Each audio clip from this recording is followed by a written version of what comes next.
नमस्कार किसान साथियों।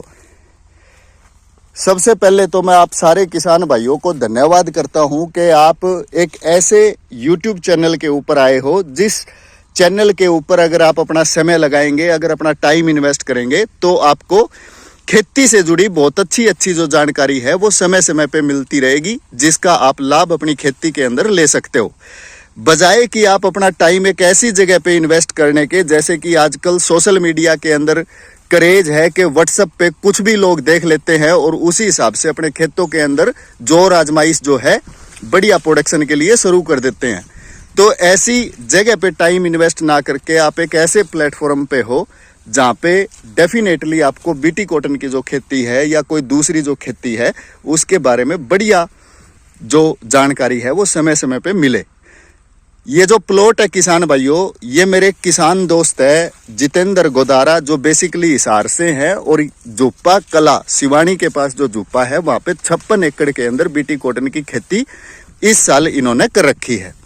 56 एकड़ में से अगर हम लोग देखें तो 11 एकड़ बीटी कॉटन के इनके ऐसे हैं जो चल रहे हैं ड्रिप इरिगेशन के ऊपर। ये ड्रिप लगी हुई है और ड्रिप इरिगेशन सिस्टम की मदद से और बिजाई से लेके कटाई तक पूरा संपूर्ण इंटीग्रेटेड पेस्ट मैनेजमेंट यानी आईपीएम तकनीक के हिसाब से और पूरा ड्रिप के अंदर बीटी कॉटन को पोषण के हिसाब से इन्होंने अपना जो खेत है आईएनएम तकनीक के आधार पर चलाया है।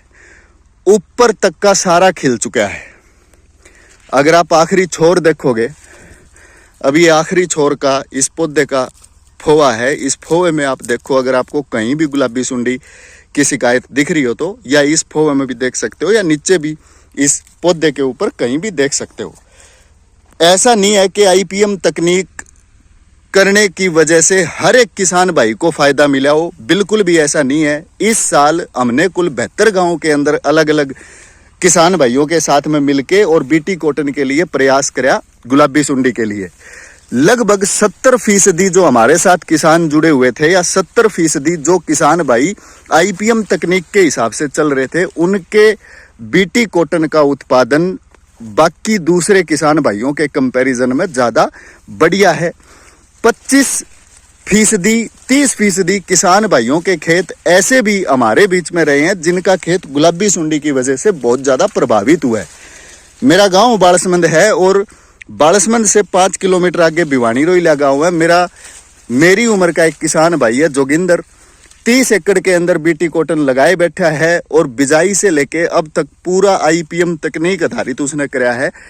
उसके बावजूद भी उसका जो प्रोडक्शन है वो उस लेवल पे नहीं आ पाया जिस लेवल पे हम लोग उम्मीद लगाए बैठे थे।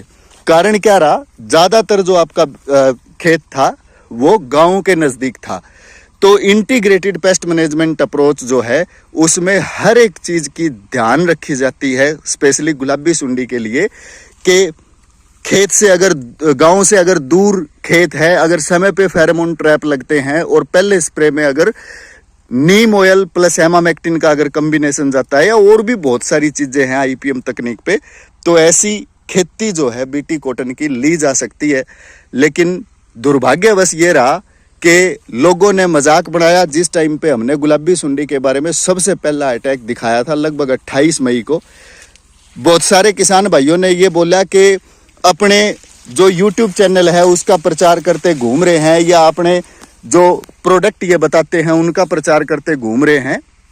तो ऐसा नहीं है किसान भाइयों। हम लोग बीटी कॉटन की खेती छोड़ो, किसी भी प्रकार की जो फसल है, चाहे आपकी धान की फसल हो, चाहे आपकी कॉटन की फसल हो, आपके पास गन्ना हो, आपके पास किसी भी प्रकार की सीजनल वेजिटेबल्स हो, या चाहे आपके पास गेहूं, सरसों, चना कुछ भी हो, हम लोग आपके साथ कंधे से कंधा मिला के काम करने के लिए तैयार हैं।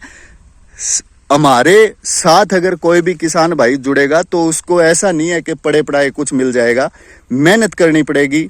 ऑर्गेनिक कार्बन जो है जमीन के अंदर उसको बढ़ाना पड़ेगा। अगर आप ऑर्गेनिक कार्बन अपनी जमीन के अंदर बढ़ाओगे तो डेफिनेटली जो आपकी खेती है वो एक अलग रूप जो है आपको दे सकती है। ऑर्गेनिक कार्बन जो है बढ़ाने के लिए हम हर एक फसल में गोबर की खाद डालने की सिफारिश करते हैं और वो भी तैयार करवा के। कोई भी किसान भाई अगर अगली फसल सरसों के लिए हमारे साथ जुड़ना चाहता है या गेहूं के लिए हमारे साथ जुड़ना चाहता है तो उसका मोस्ट वेलकम है। हम लोग ये अश्योर करेंगे कि हर 15 दिन के अंदर आपके फील्ड पे हमारी रूटीन बेसिस पे विजिट हो, ताकि बीमारियों का और कीड़ों का समय समय पे प्रबंधन जो है वो हर एक खेती के लिए कराया जा सके। हमारे साथ इतने लंबे समय तक बने रहने के लिए आपका बहुत बहुत धन्यवाद। बहुत जल्द इस फील्ड के ऊपर हम एक प्रोग्राम कर रहे हैं और उस प्रोग्राम के अंदर अगर आप में से कोई भी किसान भाई अगर आना चाहते हैं तो आके और हमसे मिल सकते हैं और अगली फसल की तैयारियों के लिए बातचीत कर सकते हैं। मेरे साथ इतने लंबे समय तक बने रहने के लिए किसान भाइयों आपका बहुत बहुत धन्यवाद। जय हिंद, जय भारत, जय किसान।